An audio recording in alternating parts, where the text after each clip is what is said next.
Tonight, Election Day in BC, the finish line of a high-stakes race.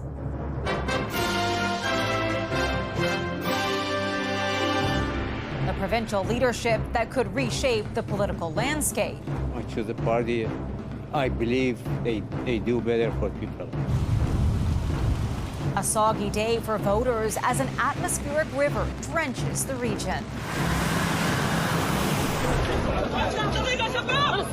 Dozens killed in an Israeli attack in northern Gaza as fighting rages on. We'd like to see Israel scale back on some of the strikes that it's taking. A drone strike launched from Lebanon targets Prime Minister Benjamin Netanyahu's home.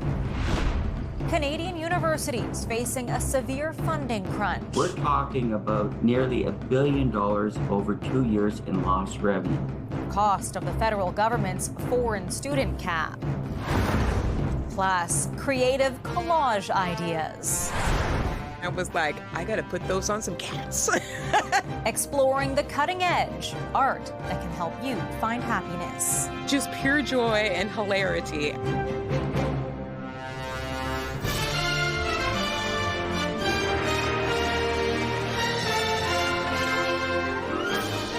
CTV National News with Heather Butts. Good evening. Predictions of a close election holding true to the bitter end in British Columbia tonight, with early returns showing the New Democrats and the BC Conservatives locked in a tight battle. The province saw a record number of people cast a ballot during advanced voting, but an election day storm stalled that process in several areas. Let's go to NDP headquarters now, and CTV's Kathy Lee is standing by. Kathy. Heather, the speed at which the results are coming in have slowed down a bit, but certainly that hasn't dampened the spirits in this room. Energy is still up. People are having a good time. They're cheering still, and we're all just waiting for the final result to come in. Now, officials had hoped that with the electronic vote tabulators that the results would have come in much quicker. Again, as I mentioned, we're still waiting for it. Elections Canada says the last two ballots are being reviewed again, and that is what the holdup is for. Now, the BC NDP and BC Conservatives have been flip-flopping all night when it comes to elected and leadings and ridings. So here's the most updated result here. Heather, the NDP is elected and leading in 46 ridings, the Conservative elective and leading in 45 ridings, and the Green Party elected and leading in 2 ridings.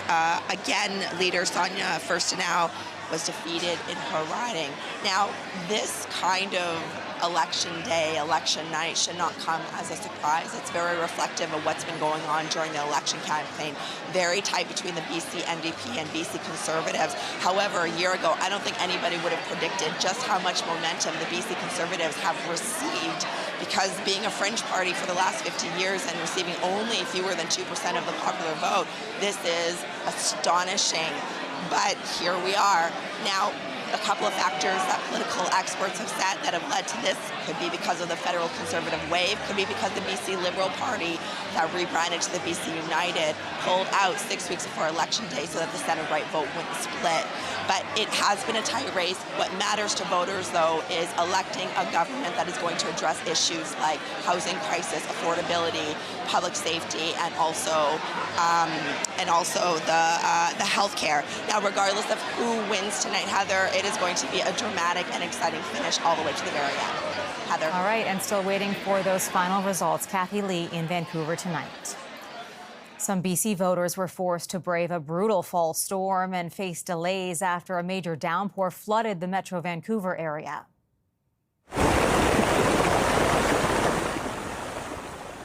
Torrential rains from an atmospheric river turned streets in West Vancouver into raging rivers. Power outages caused by the floodwaters temporarily closed a handful of voting stations. Large parts of Vancouver Island, the Lower Mainland, and the Fraser Valley are under rain and flood warnings. Environment Canada says the system could drop more than 200 millimeters of rain through Sunday morning. To the Middle East now, Israel's Prime Minister Benjamin Netanyahu is calling an attempt on his life today a bitter mistake. Hezbollah fired a deadly drone towards his residence. This as the IDF intensifies its attacks on both Gaza and Lebanon, just days after killing a Hamas leader. CTV's Adrian Gobriel with the latest. As the dust and panic rises in Gaza, so does the death toll.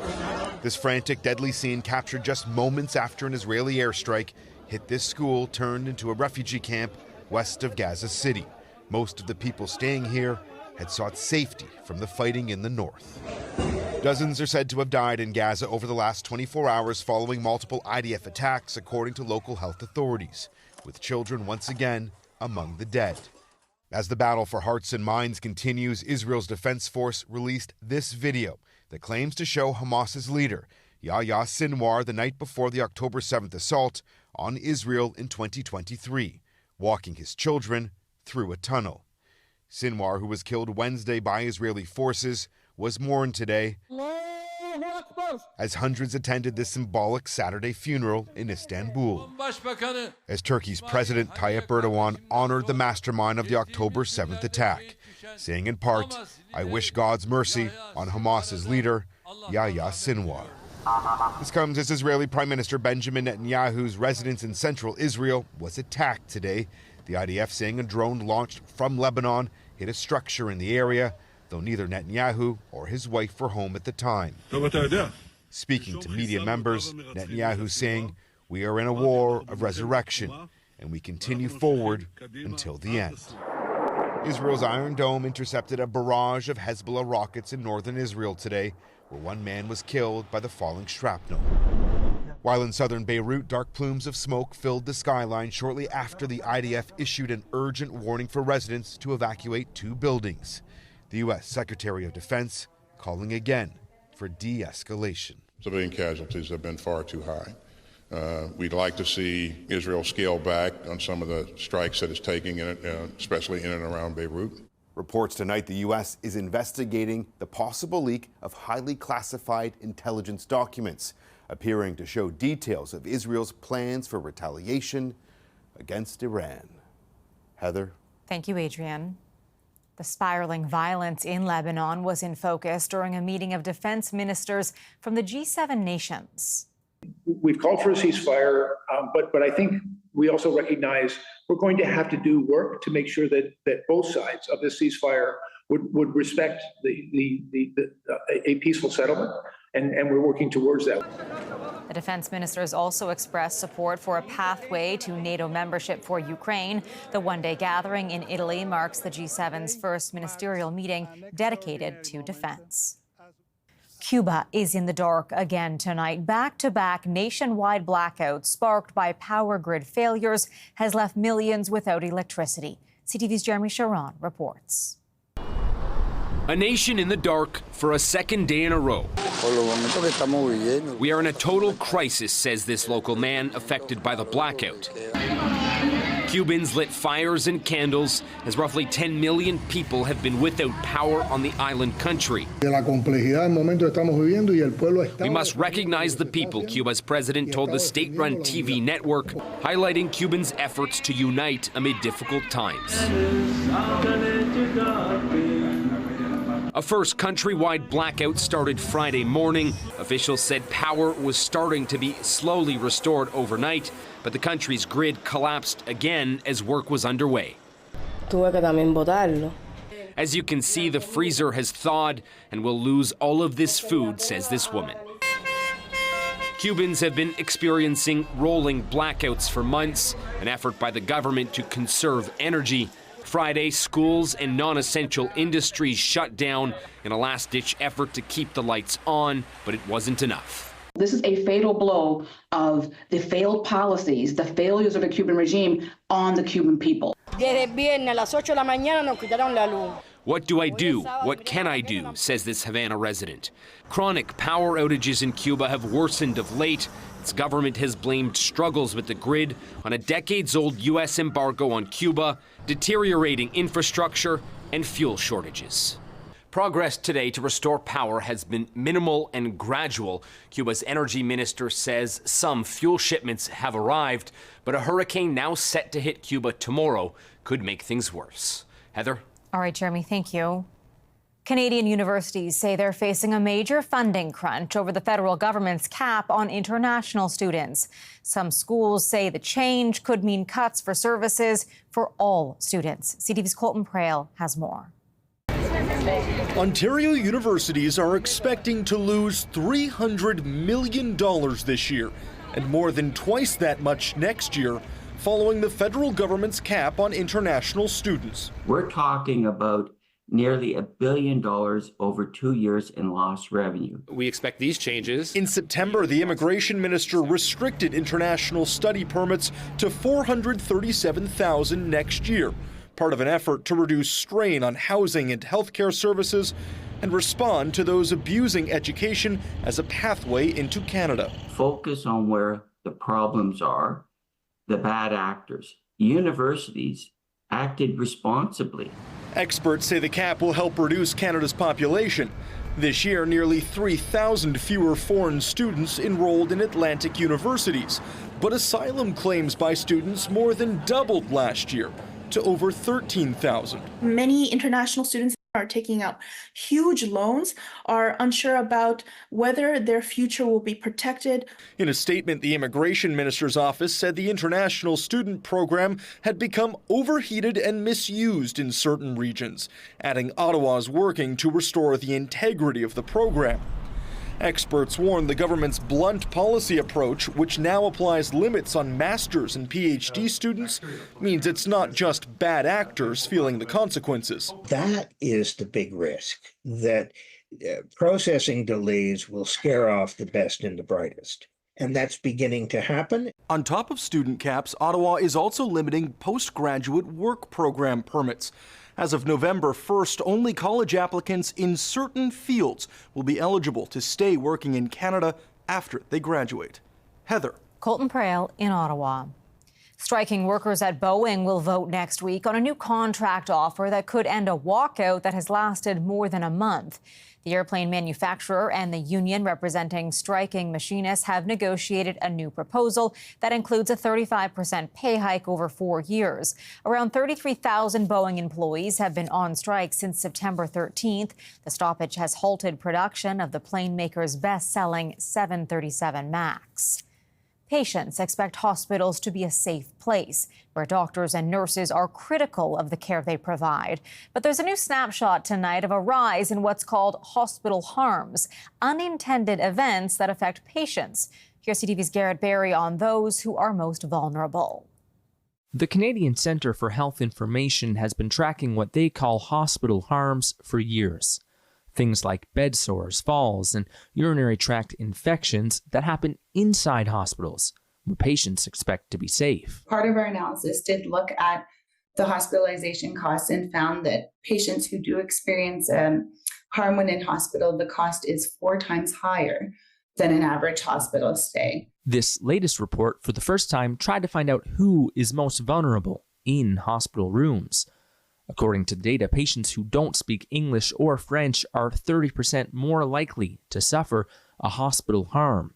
Patients who haven't achieved a high school diploma are also at greater risk, 20% more likely than others, to get hurt inside hospital. The results were not necessarily surprising per se.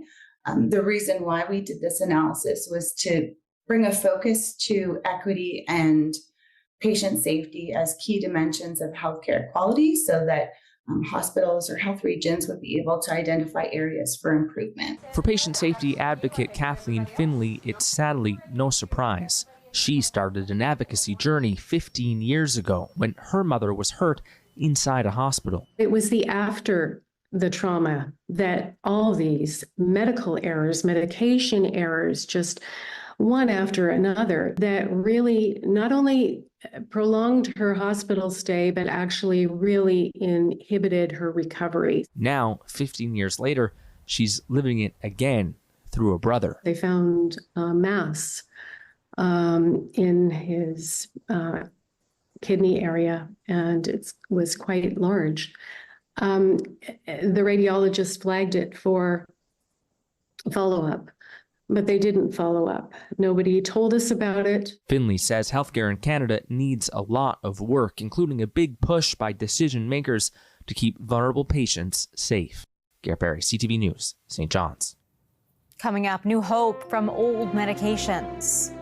These meds have actually decreased their overall consumption. A possible breakthrough in the battle against addiction. Plus, clippings of cats help keep the pain at bay.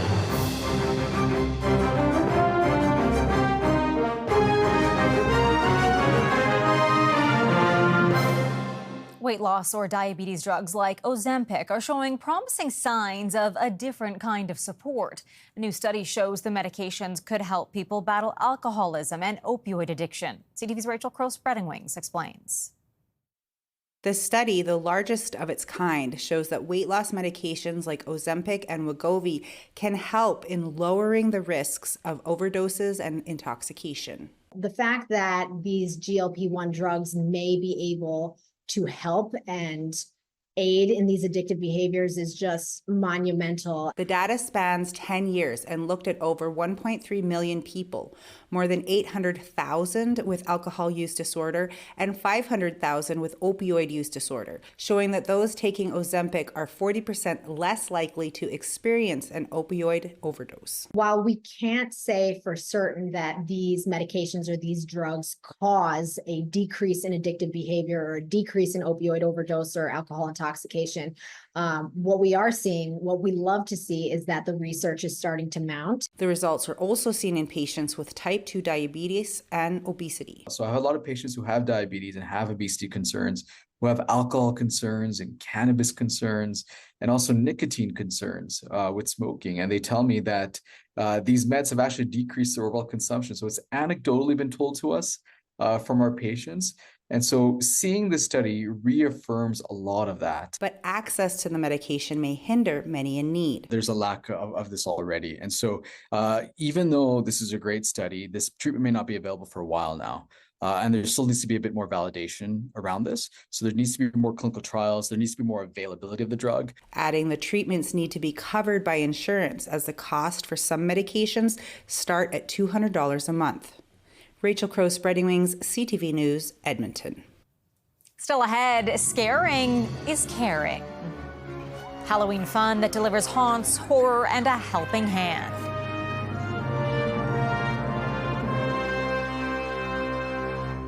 Preparations are underway in Toronto as the city gets set to welcome Taylor Swift.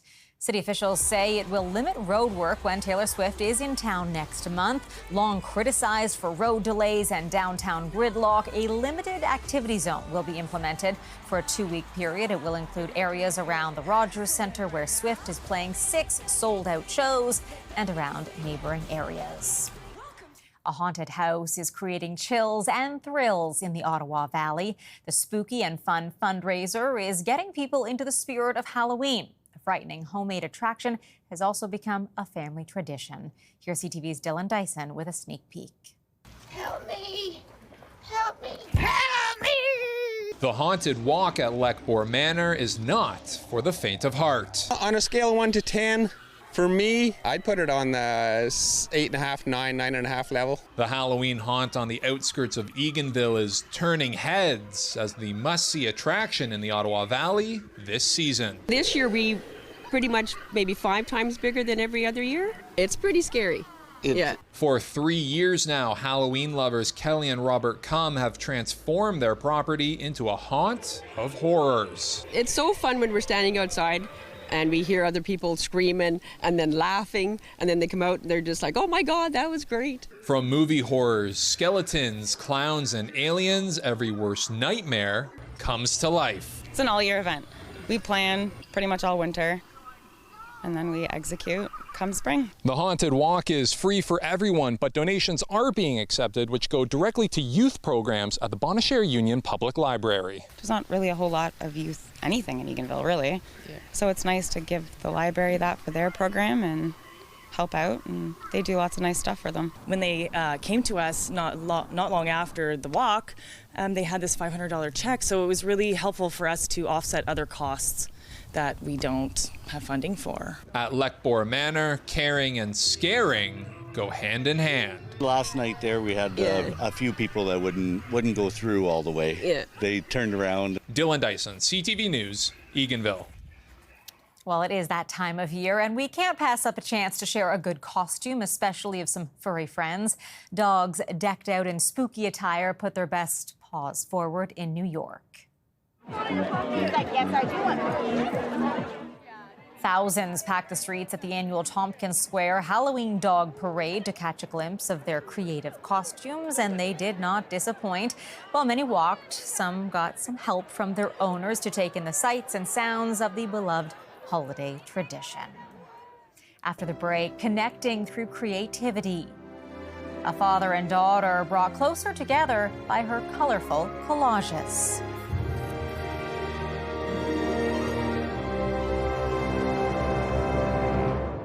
We leave you tonight with a form of art some might call quirky creativity. It has helped a creator find joy through troubling times and form a new connection with her father. CTV's Adam Sawatsky explains. When she went walking to the thrift store that day, Helga Strauss was searching for inspiration. Anything that's sparking some interest. And in this case, it was a book about Marilyn Monroe and a couple others about cats that Helga started cutting up. It's almost like making a puzzle. But instead of using prefabricated pieces, Helga was making up the puzzle as she went. Sometimes you get those pieces together and just like, click. And this time, a kitten's head unexpectedly clicked on Marilyn's body. And I was just like, oh my God, I just loved it so much. I just found myself just giggling to myself like nonstop. So Helga didn't stop.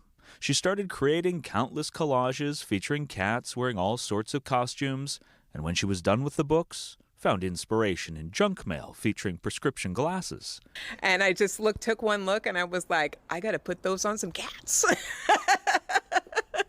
Collages featuring felines wearing frames led to kittens in clawfoot tubs. Just pure joy and hilarity. Just so different than what Helga was feeling after her dad was diagnosed with Alzheimer's. It was really, really painful, really tough. The dad, who had provided so much comfort and so much inspiration for so long, was disappearing. So many days were filled with tears, but this was a place where I could go and escape and find that joy. But even better, when Helga would share the collages with her dad, he would find his joy too. And even, in his diminished capacity, he could see that it was, a cat head on this human body and have a little chuckle too. And they would connect in a way that can't be constructed with scissors or attached with glue, making the memories that even when forgotten, your heart always remembers. Always follow your joy. Always. Adam Sawatsky, CTV News, Victoria. Follow what brings you joy. That is our newscast for this Saturday night. I'm Heather Butts. For all of us at CTV National News, thank you for watching. Good night, and I'll see you again tomorrow.